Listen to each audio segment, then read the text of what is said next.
Hello, everyone. Welcome back to another lesson on topic 15. This is an exercise lesson where we will discuss in depth about critical path analysis as a project management tool. We mainly discuss working on some past paper questions. As you know, critical path analysis, or CPA for short, is one of the tools that project managers, PMs, use to find what the critical path of a project is and what are the critical path activities. If you haven't followed the lesson we discuss about the project management tools, please click the video playlist given here and learn the theory and return back to continue this lesson. Okay. So before we start on working out the CP exercises, here's a recap of what it is and the annotations used. Critical path analysis uses network diagrams to map out all the tasks that needs to be done and in what order. And in these network diagrams, we use certain symbols. So let's see what those symbols are. A node, as shown with the circle split in a certain shape, shows the beginning or the end of an activity as shown on the screen. The top right quadrant of the node indicates the earliest start time. We call it as EST, and it is the earliest start time that an activity can commence after all the prerequisite activities were completed. The bottom right quadrant of the node indicates the latest finish time. We call it as LFT, and it is the latest time an activity should be completed in order to keep the project on schedule. So, an actual activity is represented with an arrow, as you can see on the screen. Uh, any arrow must start from a node and end in another node. We write the activity or task ID on the top of the arrow and the duration below the arrow. There will be one start node and one end node in all the CPS. Okay, let me initially start with teaching you of how to draw the nodes and activities without focusing on the duration, earlier start time and the latest finish time. Once I'm done with this step, you will understand what I'm stressing. This because drawing a CPA is under some situations very confusing than drawing a PERT or a gun. Let me first teach you with two examples and then explain. So to teach you how to first draw the CP, I'm going to use two sample projects. I've shown the activities tables and their predecessors like so. Activities and tasks can be used interchangeably. Let's work out the sample at the top, the first one. By analyzing the activities list, we can figure out that activity A is the only starting activity. We know that because it's only activity that does not have a predecessor. If you remember the previous lessons, we did a similar analysis before drawing the PERT and Gantt charts too. So we draw activity A like so. Remember, every activity must start from a node and end at a node. For activity A, since it's the starting activity, the arrow starts from the start node. So we can draw activity A as shown, where the node on the left of activity A is the start node. Next, we have to see what activities are dependent on activity A. We can see that both activities B and C can start only after A finishes. So we can draw B and C in CPA like so. Then activity D is dependent on activity B. So let's draw an arrow coming off the node where activity B ends like this. So so far we get the diagram likewise. Now activities E and F has the same predecessor which is activity C. So just like we drew activities B and C splitting off the node that activity A finishes, we have to draw two arrows starting from the node activity C is ending like so. Okay, now we come to the first confusing example. We have to draw activity G and we can see that activities D, activity E, and activity F are predecessors. So typically, the node activity G starts from must have the three predecessor activities ending. So we are in a confusion. We have three ending nodes to activities D, E, and F, while we need all three ending in the same node for activity G to start. So let's for the moment assume activity G starts from the node where activity E ends, like so, right? So now this does not show that D and F are predecessors for G, right? So it shows only E is the predecessor. So what we can do is we can join other activities with dummy activities, like so. So a dummy activity is an activity that does not have a duration, and we indicate that with the dotted arrow like shown in the screen. Now our objective is to have the least number of dummy activities. Therefore, we can actually reduce one dummy activity by combining the ending nodes of D and E, like so.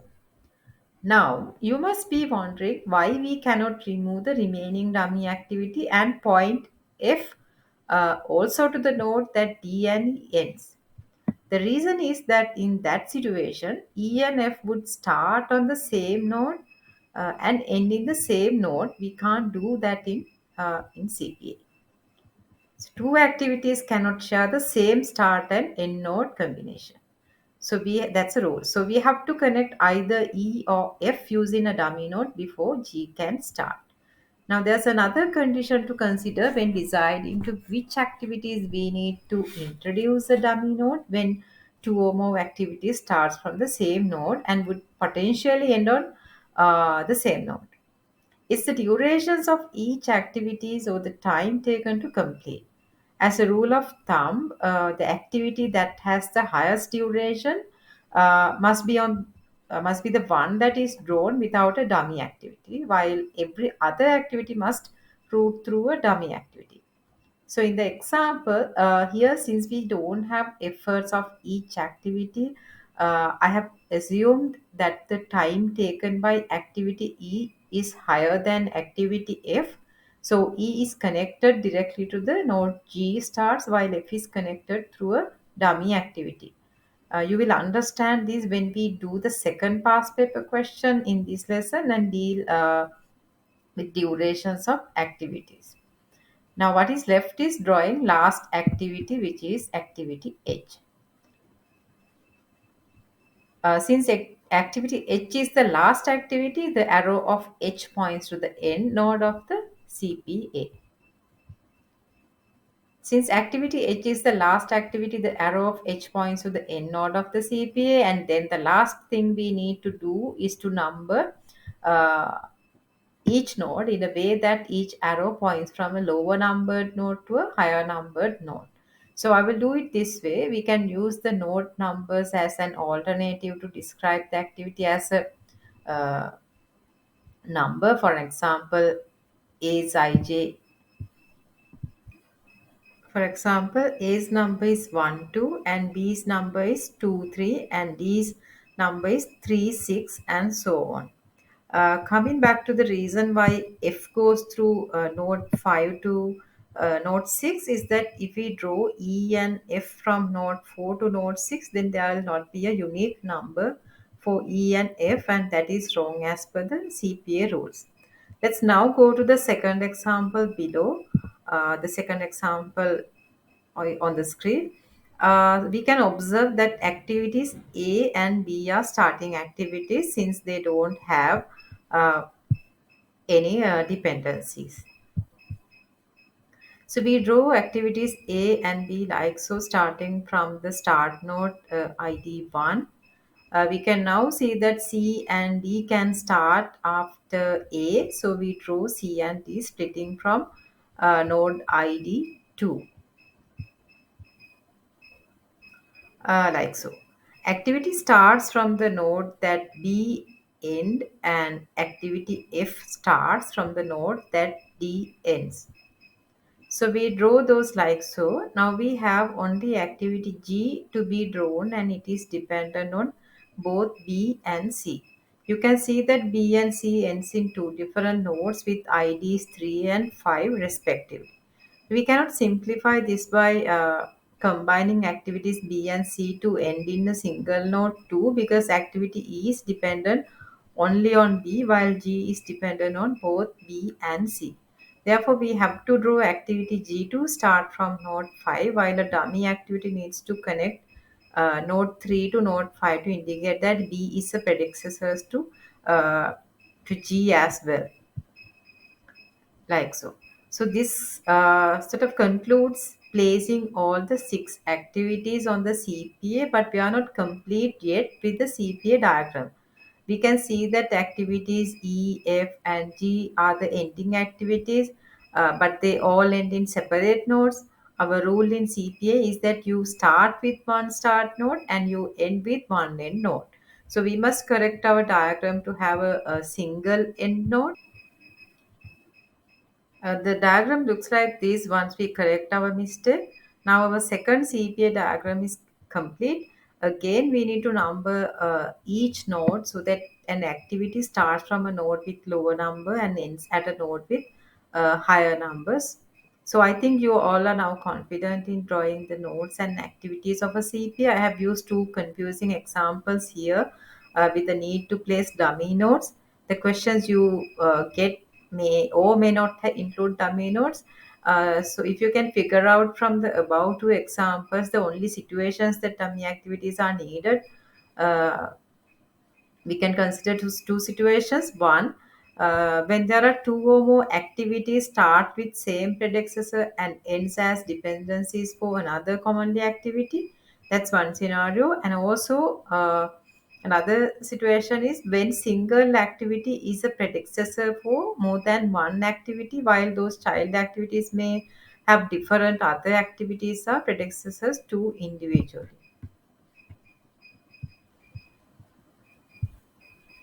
Okay. Right. So if you have understood thus far, then the rest is easy. Only thing now left is to compute the ESTs, early start times, and LFTs, and then find the critical path. Let's do that using some past paper questions.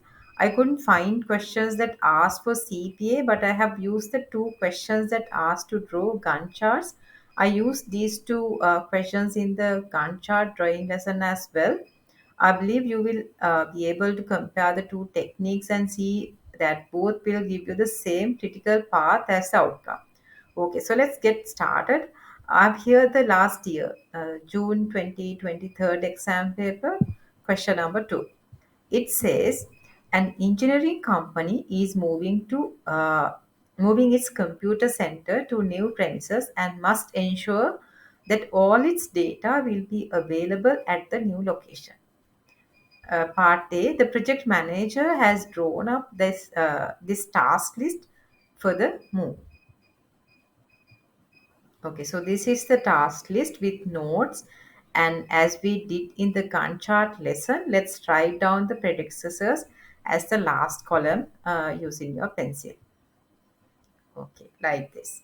Okay, just like we saw in other video, like starting task or activities are 1 and 3. So we start drawing the CPA with them starting from the start node. So when I'm explaining, it's good idea to take your paper, mark the predecessors on your paper just like this, and you have to refer your paper while I'm going through the diagrams. So that way it's easier for you to understand the procedure as well. So we get the initial diagram like so. The task 2 starts after task 1 while task 4 starts after task 3. So we can add them to the CPA like this. Task 5 is dependent on task 1 and 2. Here we can ignore the dependency of task 1 to task 5 since task 2 already needs task 1 completed. So if you have your paper and the predecessors written on the side of as the last column, it's easy for you to refer the screen and the paper on your hand. That's why I ask you to follow like this. Otherwise, it's hard to understand. Okay. Task 6 is an ending task just like task 8. How do we find that? Because both task 6 and 8 doesn't appear on the predecessor column of the previous table. So I'll draw task 6 later and then move to draw task 7. So task 7 can be drawn like so since it is only dependent on task 4. Now we come to task 8, which is an ending task along with task 6. While task 5 is the predecessor for task 6, task 7 is the only predecessor for task 8. Right. So we can complete the CPA like so. Now let's move on to filling the ESTs and LSTs. We start with the EST of the starting activities, which we end on the top right of the start node. The EST of any project is always 0. So we enter 0 as the EST of task 1 like so. We assume that task 1 runs for 1 day since it's a meeting with customer. Therefore, the EST for task 2 is 1. The EST of task is always entered on the node the task begins. The EST of a task is computed using the EST of the predecessors added with duration of those predecessors. So if there are more than one predecessor, so more than one activity arrows converging on a node, we have to compute for each predecessor and use the highest value from them as the EST of the node we are trying to compute the EST. We will discuss this in a while when we come to compute the EST for the last node of the CPA where task 6 and 8 converge.